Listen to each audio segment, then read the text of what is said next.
சைராம். ஒரு சைராமுடைய கேள்வி. நான் அடிக்கடி என் வாழ்க்கையில தோத்து போய்கிட்டே இருக்கேன். எவ்வளவுதான் என்னுடைய மனசை மாத்தணும் அப்படின்னு நினைச்சாலும் என்னுடைய மனசு என்னமோ நீ வாழ்க்கையில எதுக்குமே சரியில்லை அப்படின்ற மாதிரியே ஒரு கருத்து என் ஆழ் மனசுல இருந்துகிட்டே இருக்குது. எத்தனையோ பயிற்சிகள் செய்யற, மெடிடேஷன் பண்ணுற, மூச்சு பயிற்சி செய்யற, கடவுளுக்கு பூஜைகளையோ செய்யற, ஆனா வாழ்க்கைய பத்தி மட்டும் என்னால எதையுமே யூகிக்க முடியல. இதுல இருந்து மீண்டு வருவது எப்படி? என் வாழ்க்கையில என்னைக்குமே சந்தோஷத்தை நான் இது நாள் வரைக்கும் அனுபவிச்சதே இல்லை. இங்க கடவுளோட வழியில போகணும் அப்படின்னு நினைச்சா கூட மற்றவங்கெல்லாம் எப்ப பார்த்தாலும் சாமியை கும்பிக்கிட்டே இருக்கியே, கோயிலுக்கு போய்கிட்டே இருக்கியே, இதெல்லாம் இருந்தா வாழ்க்கையில எப்படி நீ உருப்படுவ அப்படியும் சொல்லி கேட்குறாங்க. எனக்கு பெரிய குழப்பமும் ஒரு பயமும், என் வாழ்க்கையில ஏதாவது மோசமான விஷயத்த தொடர்ந்து செயல்படுத்திடுவனும் அப்படின்னு பயமாவே இருக்கு. ஒரு நொடி கூட என்னால ஒரு நல்ல சந்தோஷமான ஒரு வாழ்க்கையை இப்ப வரைக்கும் என்னால அனுபவிக்க முடியல. இதற்கு உண்டான தீர்வுகள் என்ன அப்படின்றத நான் தெரிஞ்சுக்கணும் அப்படின்னாங்க. அதாவது நம்ம செய்யக்கூடிய எல்லா முயற்சிகளும் வீணாகுதுன்னா அப்ப என்னமோ ஒண்ணு இருக்குதுன்னு தானே அர்த்தம். அது என்னன்றத கண்டுபிடிக்க முடியாதா என்ன? நல்லா புரிஞ்சுக்கணும். நீங்க இந்த ஜென்மத்துல மட்டும் மனுஷ ஜென்மமா எடுக்கல. நீங்க பல ஜென்மத்துல மனிதனா பிறந்தீங்க, மனிதனா இருந்தீங்க, மீண்டும் மனிதனாகவே நீங்க பிறந்தீங்க. ஸோ அதுதான் இங்க நடக்குது. அப்போ ஏதோ ஒரு விஷயம் இருக்கு, அதை நாம கண்டுபிடிக்காம அடுத்த வேலையை நாம செஞ்சுக்கிட்டு இருக்கோம். கரெக்டா? கரெக்டு தான். இந்த பதிவு முடிஞ்சதுக்கு அப்புறம் நான் கரெக்டான்னு கேட்குற அத்தனைக்கும் கரெக்டுன்னு உங்களுக்கு பதில் வரும்னு நான் நம்புறேன். அது எப்படிங்க நம்ம முயற்சிகள் செய்தும் பலனளிக்காம போகுது? என்ன கர்மாவை கூப்பிடுறீங்களா துணைக்கு? கர்மாவை கூப்பிடல, ஏதோ ஒரு தேடுதல நம்ம தொடர்ந்து தேடல. அது கிடைக்கல அப்படின்றதுக்காக தேடுறத நாம நிறுத்தணும். ஆனா தொடர்ந்து தேடி இருந்தா கண்டிப்பா கிடைச்சிருக்கும். எதை நாம தீவிரமா செயல்படுத்துறோமோ அது நம்ம வாழ்க்கைக்கு வருது. அப்போ பலருக்கு இந்த குழப்பம் இருக்கு. என் வாழ்க்கை இதோட முடிஞ்சிடுமா? கடவுளை வணங்கிக்கிட்டு தானே இருக்க, கடவுளை 24 மணி நேரமும் நினைச்சுக்கிட்டு தானே இருக்க. இதெல்லாம் சரியா? இது சரியா? இது சரி அப்படின்னா கடவுள் உங்களுக்கு எல்லாமே கொடுத்துருக்கணும். அப்போ இது சரி இல்லை அப்படின்னா கடவுள் உங்களுக்கு எதுவுமே கொடுத்துருக்க கூடாது. அப்போ கடவுள் உங்களுக்கு எதுவுமே கொடுக்கல அப்படின்னா இது சரியில்லை அப்படின்ற ஒரு விஷயத்த நீங்க இந்த பதிவில் தெரிஞ்சுக்கிட்டீங்களா? அப்ப எல்லா விஷயமும் நமக்குள்ள இருக்கு. ஆனா அத மேலோட்டமா நம்ம பார்க்கிறோம். அதை இன்னும் கொஞ்சம் ஆழமா பார்த்தா வாழ்க்கை பத்தி ஒரு அழகான பாடம். நம்ம இத்தனை ஜென்மமா பிறந்திருக்கோமே, அத்தனை அனுபவங்களையும் இங்க எடுக்கலாம். காலேஜ் முடிச்சு வேலைக்கு போய் ஜாயின் பண்ணும்போது வேலை கஷ்டம். அடுத்த 10 வருஷத்துக்கு அப்புறம் அந்த வேலை ரொம்ப ஈஸி. ஏன்னா அனுபவம் கத்து கொடுத்தது. அதே போல இந்த ஜென்மத்துல பிறந்தோம், ஆனா அனுபவத்தை நம்ம தேடல. நான் சொன்னேன் இல்லையா, தேடுறத தேடாம இருந்தா நமக்கு கிடைக்கக்கூடிய வாழ்க்கையும் கிடைக்காம போயிடும். அப்போ நம்ம அனுபவத்தை தேடணும் அப்படின்னா உள்ள இறங்கி தேடணும். உள்ள இறங்கி தான் கடல்ல இறங்கி தான் முத்தெடுப்பாங்கன்னு சொல்லுவாங்க. அது போல உள்ள இறங்கு, அதுக்கப்புறமா தேடு. இறங்கிறதுக்கு முன்னாடியே தேடினா கிடைக்காது. அப்ப உள்ள இறங்கு, உன் மனசுக்குள்ள, ஆழ் மனசுக்குள்ள இறங்கு. நீ யாருன்னு பாரு. நீ யாருன்னு கேட்க கேட்க, நோண்ட நோண்ட உனக்கு நிறைய விஷயங்கள் புலப்பட்டுக்கிட்டே இருக்கும். அதுல 10 விஷயங்கள் வந்தாவே நீ வாழ்க்கையில 10 சாதனை செஞ்ச மாதிரி. அப்போ கடவுளை வணங்கிக்கிட்டே இருக்க, கோயிலுக்கு போய்கிட்டே இருக்க, இதனால என்னோட வீட்டில் என்ன திட்டுறாங்க. எஸ், உண்மை. நம்ம அன்பே சாயில எத்தனையோ பதிவில் கொடுத்துருக்கோம். அத்தனை பதிவிலையும் தினமும் சாய்பா கோயிலுக்கு போங்க, தினமும் அங்க பிரதட்சணம் பண்ணுங்க, தினமும் விரதம் இருங்க, தினமும் காவி வேஷ்டியோ இல்லை காவி சாரியோ இல்லை காவி சுடிதாரோ போட்டுக்கோங்க, ருத்ராட்சம் போடுங்க, மந்திரம் சொல்லுங்க. இத சொல்லிக்கிட்டா இருக்கோம். வாழ்க்கையில வாழணும். நீங்க யாரு, உங்க கடமை என்ன, நீங்க யாருக்கு குழந்தையா இருக்கீங்க, அவங்கள நீங்க எப்படி பார்த்துக்கணும், உங்க பெற்றோர்களை எப்படி பார்த்துக்கணும், உங்க பெற்றோர்களுக்கு உரிய கடமைகளை யார் செய்வா. கோயில் இருக்கட்டும், சாமி இருக்கட்டும், அதை தாண்டி வாழ்க்கைய வாழணுமா இல்லையா? நிறைய பேர் சொல்லுவீங்க, நல்லா சொல்லுங்க, புரியுற மாதிரி சொல்லுங்க. எஸ், உண்மைதான். உண்மை அதுதான். உன் கடமையில இருந்து தப்பிச்சுக்க நீ காவி வேஷ்டியை கட்டாத. உன் கடமையெல்லாம் முடிச்சிட்டு அப்புறமா நீ காவி வேஷ்டியை கட்டிக்கோ. இதை ஏன் சொல்றேன் தெரியுமா? எத்தனையோ பேரு கடமையில இருந்து தப்பிச்சுக்க காவி வேஷ்டியை கட்டுறாங்க. ஒருத்தர், அவரை பத்தி எனக்கு நல்லாவே தெரியும். ஏகப்பட்ட கடன், சமாளிக்க முடியல, ஃபேஸ் பண்ண முடியல. எடுத்தாரு வேஷ்டிய, கட்டினாரு, ருத்ராட்ச போட்டாரு, விபூதி நெத்தி நிறைய கிழிச்சுக்கிட்டாரு. கடைசியில் அவர் சொல்லக்கூடிய விஷயம் என்ன தெரியுமா? எனக்கு வாழவே பிடிக்கல, கடவுளை நம்பி நான் எங்கேயாவது போலான்னு இருக்கேன். அப்போ அவங்க ஒய்ஃப் கேட்குது, நீ எங்க வேணாலும் போ, ஆனா இந்த 10 லட்சம் ரூபாய் அடைச்சிட்டு அதுக்கப்புறமா போ அப்படின்னு. இத அவர் என்கிட்ட சொல்றாரு. எனக்கு என்னமோ தெரியல, பேசாம எங்கேயாவது மலைக்கு போயிடலான்னு நினைக்கிறேன். கடவுள் என்ன கூப்பிடுறாரு, ஆனாலும் என்னோட மனைவி என்ன ரொம்ப கேவலப்படுத்துறாங்க. ஏன் கேவலப்படுத்துறாங்கன்னும் போது, இல்லப்பா ஏதோ கடனை வாங்கிட்டேன், அதை கட்ட முடியல, அதனால என் மனைவி என்னை இப்படி சொல்லும்போது எனக்கு அவ்வளவு வலிக்குது என் மனசுல அப்படின்னு. நான் ஒன்னே ஒண்ணுதான் சொன்னேன், உங்க மனைவி சொன்னது தப்பே கிடையாது.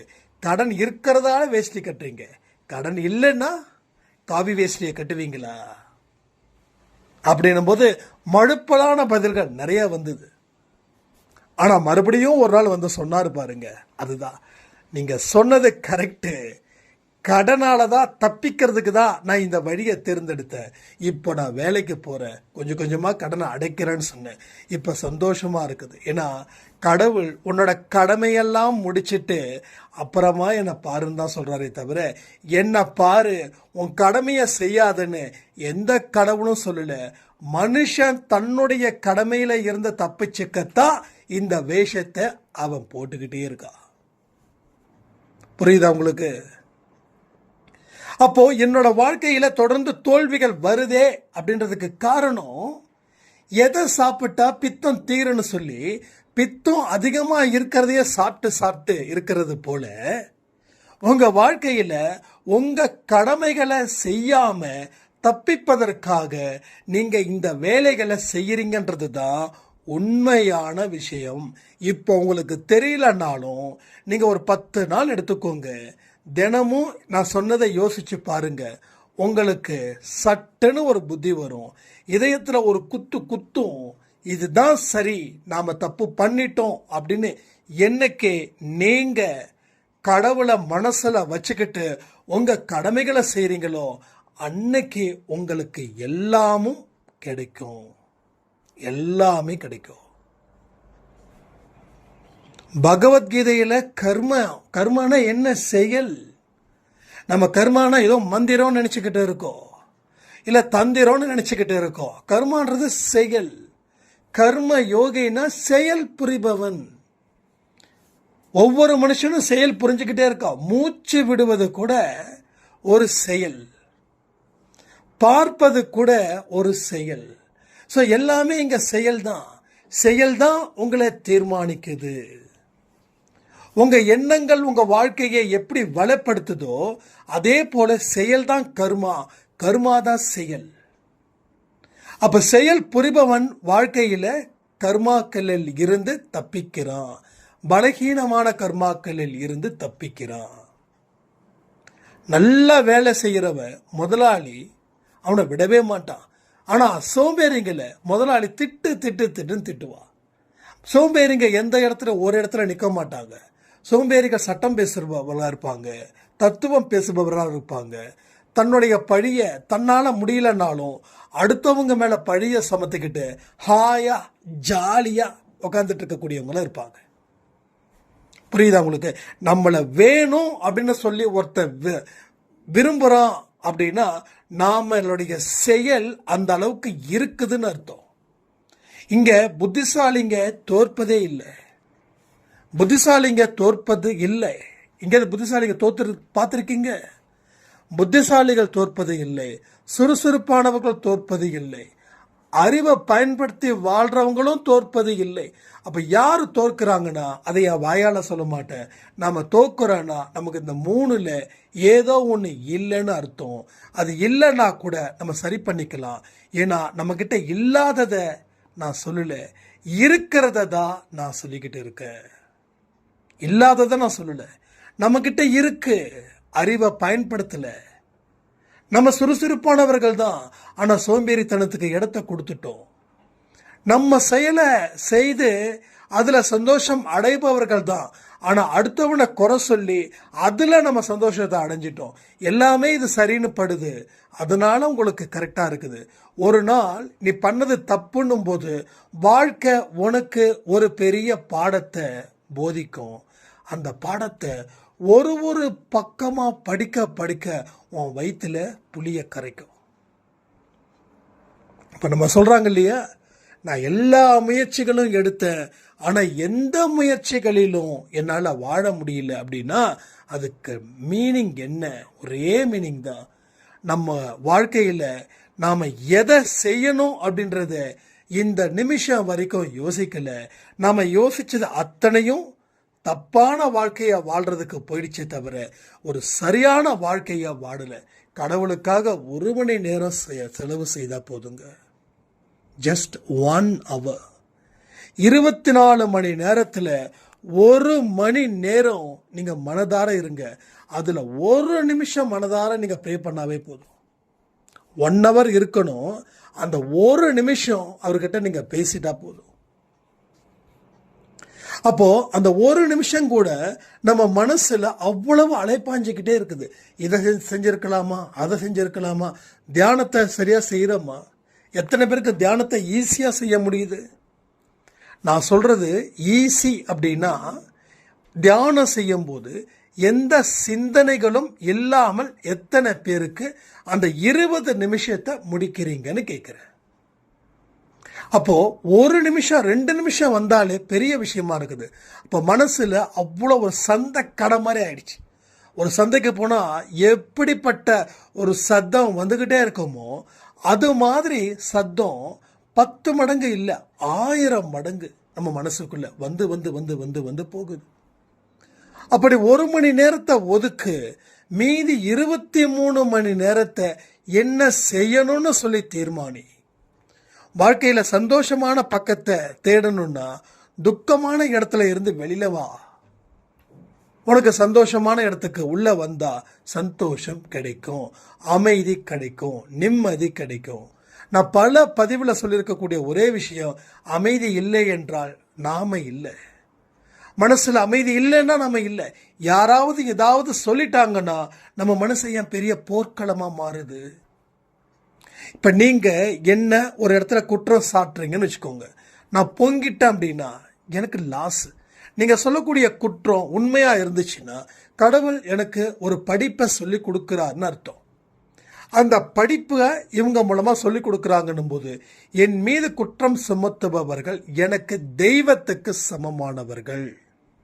குற்றம் உண்மையாக இருந்தா, குற்றம் உண்மையா இல்லை, என் மீது ஒரு போலியான குற்றச்சாட்டை சுமத்தினார்கள்னா அவர்களே என்னோட கொலசாமிகள். ஏன்னா என்னுடைய பாவத்தை பாவம் வலுக்கட்டாயமாக வாங்கி அவங்க முதுகில் சுமக்கிறாங்க. அப்போ என்னுடைய பாவத்தை அவங்க எடுக்கிறாங்க. என்ன, ஒரு போலியான குற்றச்சாட்டை நிரூபிக்கிறதால. அப்போது எனக்கு எல்லா பக்கமும் கணக்கு கூட்டி கழித்து பார்த்தா லாப கணக்கு தான் வருது, நஷ்ட கணக்கு வரவே இல்லை. ஏன்னா கடவுள் வழியில் போயிட்டு என்னுடைய வாழ்க்கையை என்னுடைய கடமையை நான் சிறப்பாக செய்கிறேன். இங்கே வாழ்க்கைன்னாவே கடமையை செய்யுதான். அடுத்த லைனு, பலனை எதிர்பார்க்காதே. நீ பலனை எதிர்பார்த்தா கடமையை செய்ய மாட்டேன். நான் இவ்வளோ தூரம் சம்பாதிக்கிறேன், என்னுடைய மனைவி காலையில் அதிகாலையில் 5 மணிக்கு என்னுடைய காலில் விழுந்து வணங்கி அந்த வேலையை தொடங்கணும் அப்படின்னு நீங்கள் எதிர்பார்த்தீங்கன்னா என்ன நடக்கும் தெரியுமா? வெறுப்பு தான் வரும். அதனால் அதே மாதிரி நான் மனைவி நான் கணவருக்கு தேவையான அத்தனையும் அன்போடு செய்கிறேன், நல்லா பார்த்துக்கிறேன், அவருக்கு என்ன பிடிக்குதோ அப்படிலாம் நடந்துக்கிறேன். ஆனால் அவர் எனக்கு நல்ல சந்தோஷத்தை கொடுக்கணும் அப்படின்னு மனைவி எதிர்பார்த்தா அந்த இடத்துலையும் வெறுப்பு வாழ்க்கை தலையெடுத்து ஆடும்.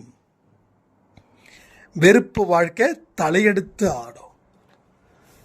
அப்போ வாழ்க்கை அப்படின்னா what's our duty, what is your duty? என்னுடைய டியூட்டி என்ன அப்படின்றது எனக்கு தெரியும். உங்களுடைய டியூட்டி என்ன அப்படின்றது உங்களுக்கு தெரியும். தெரியலன்னா உங்ககிட்ட தெரிஞ்சுக்கோங்க. நீங்க யாரு, உங்க கடமை என்ன, அவ்வளோதான், வேற ஒண்ணுமே இல்லை. இதுக்கு பெருசா ஞானம் வேணும் அதெல்லாம் தேவையில்லை. முதல்ல தேவைப்படக்கூடிய ஞானம் நம்மகிட்ட இருந்து எடுத்துக்கலாம். அடிஷ்னலாக நமக்கு தேவைப்பட்டுச்சுன்னா அந்த ஞானத்தை பிறர்கிட்ட இருந்து வாங்கிக்கலாம், அது பிரச்சனை இல்லை. ஆனால் அடிப்படையான வாழ்க்கையை வாழ்வதற்கு தான் இங்கே அன்பே சாய் குடும்பத்தில் இத்தனை விதமான ஸ்பீச்சஸ் உங்களுக்கு வந்துக்கிட்டே இருக்குது. அப்போ அந்த அடிப்படையான ஞானம் என்ன, நான் யார், என்னுடைய தொழில் என்ன, என்னுடைய கடமை என்ன, எனக்கு என் குழந்தைங்களுக்கு நல்ல அம்மாவா நல்ல அப்பாவா இருக்கணும், நான் வேலை செய்கிற இடத்துல நல்ல மனுஷனாக இருக்கணும், யாரையும் பகிச்சிக்க கூடாது, யாராவது குற்றம் என் மீது சுமத்துனாங்கன்னா பொங்கிடக்கூடாது, ஒருவேளை போலியான குற்றம் சுமத்துனாங்கன்னா கடவுளுக்கு நன்றி சொல்லி நாம் அந்த இடத்த விட்டு நகரணும். இதை எல்லாமே நீங்கள் செய்யுங்க. என் வாழ்க்கையில் இதை நான் செய்யும்போது என்னுடைய வாழ்க்கை மெதுமெதுவா எங்கே போகுது, மேல் நோக்கி போகுது. ஒருவேளை இந்த இடத்துல நான் பதில் கொடுத்துக்கிட்டே இருந்தேன்னா என்னுடைய வாழ்க்கை ஒன்று அதே இடத்துல இருக்கும், ஆனால் அதே இடத்துல ரொம்ப நேரமும் இருக்காது. ஏன்னா வாழ்க்கை அப் அண்ட் டவுன்ஸ் இருந்துக்கிட்டே இருக்கும். என் வாழ்க்கை உயரத்தில் இருக்கணுமா இல்லை கீழே இருக்கணுமான்னு நான் முடிவு பண்ணி அதன்படி என்னுடைய செயல்களையும் என்னுடைய எண்ணங்களையும் நான் உருவாக்கணும். உருவாக்கிட்டா நான் பாஸ், உருவாக்கலை நான் ஃபெயில். அப்போ பதில்கள் கொடுத்துக்கிட்டே இருந்தால் நான் தோற்று போயிடுவேன். பதில்கள் கொடுக்காம நம்ம பாட்டுக்கும் நம்ம ஸ்டைலில் போயிட்டே இருந்தோன்னா நாம் வாழ்க்கையில் முன்னேறிடுவோம். இல்லை ஏதாவது தப்பு இருந்தால் சொல்லுங்கள், நான் திருத்திக்கிறேன். இல்லை கரெக்டுனா சந்தோஷம், கடவுளுக்கு நன்றிகளை நான் சொல்லிக்கிறேன். அப்போ வாழ்க்கைன்றது போராட்டமாய், ஆமாங்க போராட்டம் தாங்க. ஆனால் போராட்டத்தை சரியான டெக்னிக்ஸை யூஸ் பண்ணி போராடினா ஜெயிக்க முடியுமா? ஜெயிச்சிடலாம். அப்போ ஏன் இங்கே தோத்துக்கிட்டு இருக்கோன்னா யோகத்தை சரியாக அமைக்கலை. யோகத்தை சரியாக அமைக்கலை. ஒரு போராட்டத்தை ஆரம்பிக்கிறதுக்கு முன்னாடி அந்த போராட்டத்துடைய விளைவுகளை, அதனுடைய பலம், அதனுடைய பலகீனத்தை தெரிஞ்சுக்காம போராடிக்கிட்டே இப்போ வரைக்கும் இருக்கிறோம். ஸோ எதையுமே முழுசாக தெரிஞ்சுக்காம போராடுனா வெற்றி கிடைக்குமா இல்லை தோல்வி கிடைக்குமா? நீங்கள் ரொம்ப லைஃப்பை சிம்பிளாக எடுத்துக்கோங்க, ரொம்ப பெருசாக எடுத்துக்க வேண்டாம். அப்போது இன்னைக்கு வரைக்கும் உங்கள் கண்ணீர் நிறுத்த முடியல அப்படின்னா உங்கள் போராட்டம் தப்பாக இருக்குதுன்னு அர்த்தம். அதை சரி பண்ணிக்க கடவுள் வாய்ப்புகளை வழங்கிக்கிட்டு இருக்கிறான்னு அர்த்தம். அப்ப கடவுள் கொடுக்கக்கூடிய வாய்ப்பையும் பயன்படுத்திக்காம நாம செய்யறது தப்புன்னு தெரிஞ்சும் தொடர்ந்து நான் போராடிக்கிட்டே இருப்பேன்னா தொடர்ந்து தோல்வி அப்படின்ற இடத்திலேயே நீங்க நிரந்தரமா உட்காந்துட்டீங்கன்னு அர்த்தம். அப்போ எந்த இடத்துல உட்காடுறீங்களோ அந்த இடத்தோட உங்க வாழ்க்கையும் முடிஞ்சிடுச்சுன்னு அர்த்தம். இப்போ அந்த நிலைக்கு நம்ம போகக்கூடாது. ஏன்னா நம்ம சொந்தக்காரவங்களோ நம்ம நண்பர்களோ இல்லை நமக்கு எதிரிகள் நினைச்சமே சில பேரை அவர்களோட வாழ்க்கையோ பார்த்தீங்கன்னா சில இடத்துல அவங்க உட்காந்துருவாங்க, எதுவுமே செய்ய முடியாது அப்படின்னு. ஆனால் உண்மையா அப்படியானா உண்மையா அப்படி இல்லை. எவ்வளவு கஷ்டத்தை கடவுள் கொடுக்குறாரோ அத்தனை சந்தோஷத்தையும் வெற்றியையும் கொடுப்பாரு. இந்த பாடத்தை சரியா படிச்சுக்கிட்டீங்கன்னா வாழ்க்கை ஜம்முன்னு இருக்கும். கஷ்டமோ பிரச்சனையோ உங்க வாழ்க்கை எதிர்காலத்தை தீர்மானிக்கக்கூடிய சக்தியா மாறுது. அது எப்படி தீர்மானிக்கணும்? நல்லபடியா தீர்மானிக்கணுமா இல்லை ஒரு மோசமான சூழ்நிலையில தீர்மானிக்கணுமான்றது தான் ஒரு பிக்கஸ்ட் கொஸ்டின். அந்த கொஸ்டினுக்கு ஆன்சர் ஒன்னே ஒண்ணுதான், விழுந்த இடத்துல உட்காராத, தடுக்கி விழுந்த இடத்துல அங்கே நிற்காத, மூவ் ஆன் பண்ணு, நகரு. நடந்ததை மாற்ற முடியாது, நடக்க போவதை பற்றி தெரிஞ்சுக்க முடியாது என்ற வாழ்க்கையை வாழு. இதில் கிடைக்கக்கூடிய சந்தோஷம் உன் வாழ்க்கை எதிர்காலத்தில் 2 மடங்கு இல்லை 1000 மடங்கு சந்தோஷத்தை அது உனக்கு கொடுக்கும். இதுதான் உறுதியா நீங்க நம்பணும். இது வரைக்கும் நீங்க படிச்ச பாடம் அத்தனையும் அதை கிழிச்சு எரிஞ்சிடுங்க. ஏன்னா எல்லாமே வேஸ்ட், எல்லாமே வேஸ்ட். பட் இனி படிக்கக்கூடிய பாடத்தை சரியான முறையில் படிச்சு அதற்கு தகுந்த மாதிரியான வாழ்க்கையை வாழும்போது எத்தனையோ அற்புதங்களும் எத்தனையோ அதிசயங்களும் உங்க வாழ்க்கையில தானா நடக்கும். நீங்க பெரிய கஷ்டப்பட வேண்டிய ஒரு அவசியமே இல்லை, எல்லாமே ஆட்டோமேட்டிக்கா நடக்கும். யாரும் எதற்காகவும் வருத்தப்படவே வேண்டாம். நான் இவ்வளோ தூரம் செய்கிறேன் ஆனா எனக்கு எதுவுமே நடக்கல அப்படின்னு யார் சொல்றாங்களோ உண்மையிலே சொல்ற அவங்க எதையுமே செய்யல. அதாவது 100 படிக்கட்டில் போனாதான் நம்ம ஜெயிக்க முடியும்னா 10 படிக்கட்டில் ஏறிக்கிட்டு நான் 100 படிக்கட்டில் ஏறினேன்னு நீங்களா ஒரு கற்பனையை உருவாக்கி நான் ஏன் ஜெயிக்கல அப்படின்னா எப்படி? அப்போ உங்களுடைய தூரம் இன்னும் கொஞ்சம் இருக்கு, அந்த தூரம் வரைக்கும் பயணம் செய்யணும். அப்ப எதுவரை என்னோட தூரம் அப்படின்னு கேட்டீங்கன்னா சாகும் வரை உங்களுக்கு இலக்கு இருக்குதுன்னு அர்த்தம். வாழணுன்ற ஆசை உங்களுக்கு இருக்குது இல்லை? அப்ப அது ஏன் இருக்குதுன்னா நீங்க வாழ முடியாம கஷ்டப்படுறீங்க தான். அப்ப வாழ முடியாம கஷ்டப்படுவதற்கு உண்டான காரணத்தை தான் இவ்வளவு நேரம் இந்த 20 நிமிஷமா நான் பேசிக்கிட்டு இருக்கேன். அப்ப இதெல்லாம் தான் உங்களுக்கு தடையா இருக்குது. இந்த தடையை யாரு தகர்ப்பா சொல்லுங்க? உங்க வெல்விஷர் தகர்ப்பாரா இல்ல உங்க பேரண்ட்ஸ் தகர்ப்பாங்களா? அது யார் பண்ண முடியும்? நீங்க தான் செய்ய முடியும்.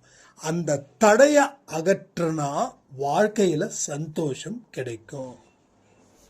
வீட்டுல ரூம்ல இருக்கிற ஜன்னலை எல்லாம் அடைச்சி வச்சுக்கிட்டு கதவையும் இருக்க மூடிக்கிட்டு லைட் ஆஃப் பண்ணிடுறது, ஃபேன் ஆஃப் பண்ணிடுறது, கடைசியில் காற்று வரலன்னா என்ன பண்ண முடியும்? அப்போ நாம தானே முயற்சி பண்ணணும். அப்போ இருக்கிற ஜன்னலை திறந்து விடணும், அப்போ காற்று வரும். தேவைன்னா ஃபேன் போட்டுக்கலாம். அப்போ எதுவுமே பண்ண மாட்டேன் தானா வரணும் அப்படின்னா தானா எதுவுமே வராதுங்க. தானா எதுவுமே வராது. நான் சாப்பிடணும் அப்படின்னா கூட நான் போய் டைனிங் டேபிளில் உட்கார்ற இடத்துக்கு நான் நடந்து போகணும். நான் நினைச்ச உடனே சாப்பாடு என் கண்ணு முன்னாடி வந்துடாது. சரி சாப்பிட்டு முடிச்சாச்சு தூங்கணும் அப்படின்னா என்னோட பெட்ரூமுக்கு நான் நடந்து போகணும், அதுவும் தானா வராது. அப்போ சாப்பிட்டாச்சு அடுத்தது தூங்கணும், அடுத்தது எங்க பெட்டு அப்படின்னு தானாலாம் வராது. எதோ தானா வருதா என்ன? அப்போ இதெல்லாம் நம்ம நம்புகிறோம். ஓகேவா? இதெல்லாம் நம்ம நம்புகிறோம். அப்போ ஏன் சில விஷயத்தை நம்ப மாட்டேன்றோம்? அது எப்படி தானா வரும்? தானா வராது. நம்ம என்ன வேணுமோ அதுக்கு நாம நகரணும். நம்ம நகர்ந்தாதான் அது கிடைக்கும். இது லைஃப்ல சாதாரண ஒரு பாயிண்ட். கடவுள் எல்லாத்தையும் ஒரு சிம்பிளான எக்ஸாம்பிள் மூலமா உணர வைக்கிறார். அது அன்பே சாயில நிறைய நடக்குது. அப்போ தானாக எதுவும் எழுப்புக்கெல்லாம் வராது, நாம தான் போகணும். எனக்கு தேவையா, பசிக்குதா, நான் கிச்சன் ரூமுக்கு போகணும், தட்டை எடுக்கணும், சாப்பாடை போடணும், குழம்பை ஊற்றணும், பொரியல் இருந்துச்சுன்னா பொரியல், இல்லை ஊர்க்கா இருந்தால் ஊர்க்கா, அதை எடுத்து கீழே உக்காந்து, இல்லை டைனிங் டேபிளில் சேரில் உக்காந்து கையை கழுவி சாப்பிடணும். ரைட்டு தானே? அப்படி தான் இருக்குது, அப்படி தான் வாழ்க்கை.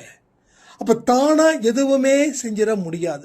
அப்போ நம்ம முயற்சி இல்லை, நம்ம உழைப்பு அப்படி இல்லை அப்படின்னா உங்கள் வாழ்க்கையில் ஜெயிக்க முடியாது. சரிங்க, முயற்சியும் இருக்குது, உழைப்பும் இருக்குதுன்னா என்ன பிரச்சனை அப்படின்னா, உங்களுக்கு பரிபூர்ணமான அந்த அறிவு அப்படின்றது இல்லை. வாழ்க்கையை பற்றி நீங்கள் சிந்திக்கக்கூடிய ஒரு விஷயமும் நல்லதுன்னு நீங்கள் நினைக்கிறீங்க, ஆனால் அது நல்லது இல்லைன்னு கடவுள் இந்த பதிவின் மூலமாக சொல்லிக்கிட்டே இருக்கிறாரு, சொல்ல வைக்கிறார். அப்போ எத்தனையோ கன்ஃபியூஷன்ஸ் உங்களுக்கு இருந்திருக்கும். எனக்கு இந்த கன்ஃபியூஷன்ஸ் இருந்தது, எனக்கு கிளியர் ஆயிடுச்சுன்னு நீங்கள் ஒரு கமெண்ட் பண்ணுங்க. உங்கள் வாழ்க்கையில் நீங்கள் எல்லாமே புரிஞ்சுக்கிட்டீங்கன்னு அர்த்தம். இல்லைன்னா வாழ்க்கை இன்னும் புரியலன்னு அர்த்தம். புரிஞ்சுக்கிட்டவங்க சந்தோஷம், புரிஞ்சிக்காதவங்களுக்கு இன்னும் அன்பே சாய் பாடத்தை டீப்பாக படிக்கணும்னு அர்த்தம். நான் எப்பயுமே சொல்கிறேனே, தோல்வி அப்படின்றது ஒரு மனுஷனுக்கு இல்லை, துன்பம் அப்படின்றது ஒரு மனுஷனுக்கு இல்லை, இழப்பு அப்படின்றது ஒரு மனுஷனுக்கு இல்லை. நம்முடைய செயல்கள் மூலமாக தான் துன்பம் பிறக்குது. அந்த துன்பத்தை கடக்கும் போது அதை புத்திசாலி மூலமாக கடந்துட்டோம் அப்படின்னா இன்பம் கிடைக்கும். அப்போ துன்பத்தை கொண்டாடலாமா? எஸ், நல்லா கொண்டாடுங்க. தோல்வியை கொண்டாடலாமா? 100% தோல்வியை கொண்டாடுங்க. இழப்புகள், ஆமாம், நம்ம எதையுமே இழக்க வைக்கல, ஓகேங்களா? பிடிச்சு வச்சுருந்த ஒன்று தானாக வெளியில் போயிடுச்சு. அப்போ அதுக்கு நாம் ஒன்றுமே செய்ய முடியாது. நாம் ஒருத்தவங்களை வேண்டான்னு சொல்லலை, நம்மளை வேண்டான்னு சொன்னவங்களை பற்றி நாம் சிந்திக்க வேண்டிய அவசியமே இல்லை. இப்பயும் அதான் சொல்கிறேன், உங்களை பிரிஞ்சு போனவங்களை நினச்சி நீங்கள் ஃபீல் பண்ணுறதோ, இல்லை பிரிஞ்சு போனவங்க என்ன பண்ணிட்டு இருப்பாங்கன்னு சொல்லி அவங்கள நினைக்கிறதோ, இல்லை பிரிஞ்சு போனவங்க முன்னாடி நான் அப்படி இருக்கணும்னு சொல்லி ஒரு வேஷத்தை போடுறதோ, இல்லை உண்மையாக நடந்தால் கூட அதை அவங்க முன்னாடி காட்டுறதோ, இந்த மாதிரியான மோசமான எண்ணங்கள் எப்பொழுதும் எங்கேயும் இருக்கவே கூடாது. இங்கே நிறைய பேருக்கு இது ஒரு பெரிய போராட்டமாக இருக்குது. என்ன நீ வேண்டான்னு சொல்லிட்டல, நான் யாரு என்ன எப்படின்றத நான் காட்டுறேன் பாரு அப்படின்னு. அது அவசியமே இல்லை. முதல்ல வாழ்க்கையில் நிறைய நேரத்தை நம்ம இந்த மாதிரி மோசமான விஷயத்தின் மூலமாக கெடுத்து குட்டி செவராக்கிக்கிட்டோம். அந்த குட்டி செவரு எதுக்குமே புண்ணியம் இல்லாது. அதை முழு செவராக மாற்றணும்னா இந்த மாதிரி மோசமான விஷயத்தை தயவு செய்து விட்டுருங்க. போனவங்க போகட்டும், பெரிய கும்பிடு, ஓகேவா? அவங்க வருவாங்களா மாட்டாங்களா இதை பற்றி யோசிக்க வேண்டிய அவசியமே இல்லை. வந்தால் சந்தோஷம், வரலன்னா அதை விட சந்தோஷம், அப்படி எடுத்துக்கோங்க. ரைட்டா? இல்லை வரணும், நான் தீவிரமாக இருக்கேன், எதுவுமே வேண்டாம். ஏன்னா உங்கள் கணக்கின் படி அவங்க வராமல் இருப்பாங்கன்னா அப்போ கடைசி வரைக்கும் நீங்கள் அப்படி தான் இருப்பீங்களா? ஒன்று புரிஞ்சுக்கோங்க, உங்களை பிரிஞ்சவங்க மறுபடியும் உங்ககிட்ட வரலை அப்படின்னா ஏன் ஒரு அடிப்படை அறிவு கூட புரிஞ்சிக்க மாட்டேன்றீங்க? அப்போ உங்களை அவங்களுக்கு பிடிக்கலன்னு அர்த்தம். Point number 1. இல்லை உங்ககிட்ட இருந்ததை விட அவங்க இப்போ வாழக்கூடிய வாழ்க்கையில் சிறப்பாக சந்தோஷமாக மகிழ்ச்சியாக இருக்காங்கன்னு அர்த்தம். அந்த மகிழ்ச்சியை விட்டுட்டு உங்ககிட்ட வரணுமா என்ன? நீங்கள் யோசிச்சு பாருங்க. என்றைக்குமே அப்படிதான் நம்ம நினைக்கணும். அப்படி நினைக்கும் போது அது உண்மையும் கூட. நான் சும்மா உங்களுக்கு ஆறுதலுக்காக நான் பேச வரல. பிரிந்தவர்கள் மீண்டும் வரணும் அப்படின்னா அவங்க உங்களுடைய அருமை தெரிஞ்சா எங்கேயும் தங்க மாட்டாங்க, இருக்க மாட்டாங்க. நிச்சயமா உங்ககிட்ட வரதுக்கு நிறைய முயற்சி பண்ணுவாங்க. பட் அவங்க எந்த முயற்சியையும் அவங்க செய்யல அப்படின்னா பிரிஞ்சது அவங்களுக்கு சந்தோஷத்தை கொடுக்குது. அதனால அவங்க உங்களை தேடி வரல. அப்போ அவங்கள நினைச்சு நீங்க வாழ்ந்து உங்க வாழ்க்கைய அழிச்சுக்கிறது புத்திசாலித்தனமா என்ன? அதனாலதான் நான் சொல்றேன், போனவங்க போகட்டும். அவங்க வரும்போது ஏற்றுக்கக்கூடிய மனநிலையில நீங்க இருந்தா ஏத்துக்கோங்க. ஏத்துக்கக்கூடிய மனநிலையில நீங்க இல்ல, நீங்க வேற ஒரு வாழ்க்கையில கமிட் ஆயிட்டீங்கன்னா நோ சொல்றதை தாண்டி வேற எதுவுமே பேசுறதுக்கு வாய்ப்புகளே கிடையாது. ஓகேங்களா? வேற ஒரு வாழ்க்கையில கமிட் ஆயிட்டீங்கன்னா மறுபடியும் சேர்த்துக்க வேண்டிய அவசியமே இல்லை. அது சேர்த்துக்கிட்டா உங்க தலை உருளும், உங்க நிம்மதி பெருகும், உங்க நிம்மதி சுத்தமா போயிடும். நான் பெருகுன்னு சொல்லிட்டேன், சுத்தமா நிம்மதின்றது கிடைக்காது. இதெல்லாம் ஒரு அனுபவத்தை வச்சு தான் சொல்லிக்கிட்டு இருக்கேன். கடவுள் எனக்கு எல்லா இடத்துலையும் அனுபவத்தை புதுசு புதுசாக கொடுத்துருக்குறார். ஆரம்பத்தில் எனக்கு ரொம்ப கஷ்டமாக இருக்குது, என்னடா எல்லா பக்கமும் ஒரு இழப்பு, பிஸ்னஸ்ஸு அது இது. ஆனால் இதெல்லாம் எதுக்கு கொடுத்துருக்கிறாருன்னா எனக்கு உணர்த்தி அதை நான் உங்களுக்கு உணர்த்தணும் அப்படின்னு. அவருடைய வழி என்னவோ அது எனக்கு சந்தோஷமே. அதில் எனக்கு எந்த பிரச்சனையும் இல்லை. எனக்கு ஒரு சில நேரத்தில் முள்ளில் நடந்தால் கூட எனக்கு அது சந்தோஷத்தை கொடுக்குது.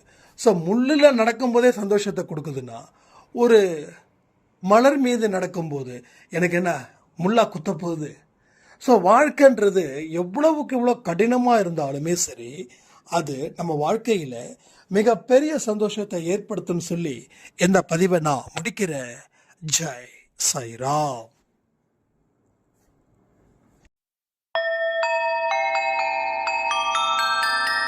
ஓம் சாயிரா சாயிரா.